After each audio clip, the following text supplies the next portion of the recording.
Whether you believe it or not, a lot of stories are actually carried not by their plot, but by their characters. You could have the most intricate plot imaginable with all kinds of twists and turns, but if your characters suck, then your story as a whole is going to be terrible. And most important of all is the main character. Most main characters have to be compelling in one way or another, or at the very least, they have to be relatable. Some main characters start off as your average Joe, so as to let you, the audience, experience the world at the same pace that they are. Let me use Harry Potter as an example. Harry is a self-insert for the audience, especially in the first book. As we explore the wizarding world, Harry is introduced to new things so that the reader can digest the world building. It is simple, but effective, because at times, stories have to rely on the main character being a sort of surrogate for the audience. But that doesn't necessarily mean that the main character is the audience. Eventually, the lead character evolves into something more than just a surrogate. They have their own dreams, their own goals, and hopes for the future. Now, this does not mean that they're not still relatable, but they're far different compared to when we first met. There's a distinct difference between this and this. Wait, why am I comparing the main character from a movie and book series to that of video game characters? The two are completely different. They are indeed from different mediums, but they should function exactly the same in which medium that they are assigned. And if you're doubting me, then look no further than Assassin's Creed and Final Fantasy. While some of the main characters in these series are not all equal in terms of how they are written, I think you'll find that at the very least, they are decent main characters. So why are Aether and Lumine different? It's sadly because of how Genshin Impact is situated in the landscape of gaming. It's a gacha game. I'll be taking that 500k!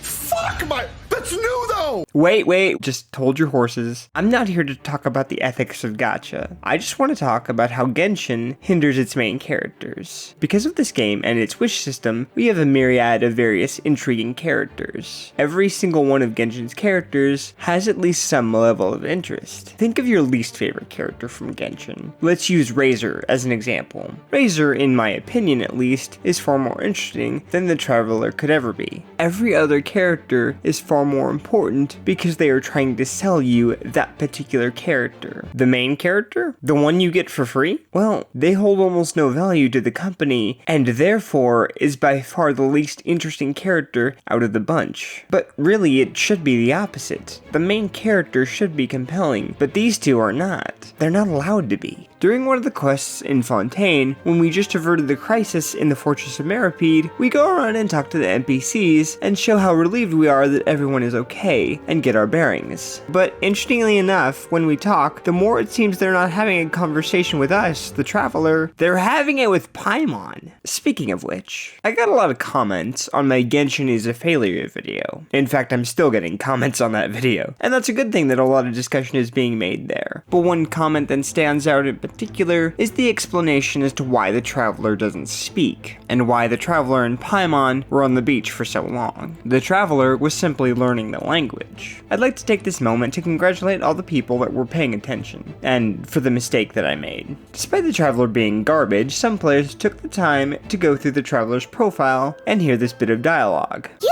already got such a good grasp of Tevat's language. You're a good teacher, Paimon. Some of you put in more work than most people do who play this game on a daily basis, so good job. However, I still have a problem with this. I find it incredibly hard to believe that the Traveler could learn a complicated language on a brand new world with no aids except for Paimon. Normally, you would need books and a good teacher. And how is Paimon able to help with incredibly limited visual aids? Okay, you've got some rocks and sand, but what do you do past that point? It would have been much better if they had gone to a village and got help from the villagers instead of sitting on the beach for 2 months. And this is basically the main argument as to why the Traveler doesn't speak. They seem to know the language, but not all of it. Okay, that does line up with what I've talked about, but then let me remind you that throughout the game, the NPCs and playable characters alike will speak to the Traveler and respond to things they have said. On top of that, there are rare instances that the Traveler does speak. Well,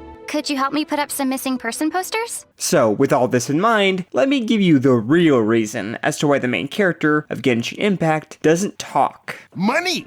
As of the recording of this video, Genshin Impact has 4 dubbed languages. Tell me something. Which is cheaper, paying 4 voice actors or paying 8 of them? Not to mention certain dialogue changes that would make it easier to accommodate for this. So they decided to go the easier and cheaper route. Just have the mascot talk for most of the game. I mean, it's not like the travelers are their own unique characters, they're just surrogates for the player after all. Except they're really not. I've seen a few people now compare Genshin Impact to Dark Souls when it comes both to their lore and storytelling. And I don't necessarily agree, but I'll get into more detail about that at a later date. For now, I want to compare the main character of the Souls games to the Traveler. While it's true in some ways that the Traveler is a lot like you and I, in the sense that they are new to the world and learning its secrets, so in that regard, they are the surrogate for the audience. But when you compare them to the Ashen one or the Tarnished, they're completely different. In the FromSoft games, you make your own character, and immediately you make a connection to that character of the game because they're your own creation, your own self-insert. And this applies even more, if you could believe it, to gacha games. In most of these games, the playable characters speak to you directly through your screen. You don't have to play a generic protagonist or make your own character because you are the main character. But what about Lumine and Aether? Well, the two of them have their own goal. As opposed to setting off into the world as your own character with the task of saving the world, instead you have the option between two characters with the same motivation, to find their sibling. You were not given the chance to make your own character and make your own way into the world of Teyvat. Yes, story-wise you still are a power fantasy and vicariously experiencing the story of Genshin Impact through its main characters, but this in fact is not your fantasy. No, it's the developers. Why do you think that the main story being advertised online usually features Aether and not his sister, even though I'd argue that quite a few people chose Lumine? Why do you think that most of the female characters flock to the Traveler, and the male ones for the most part tend not to?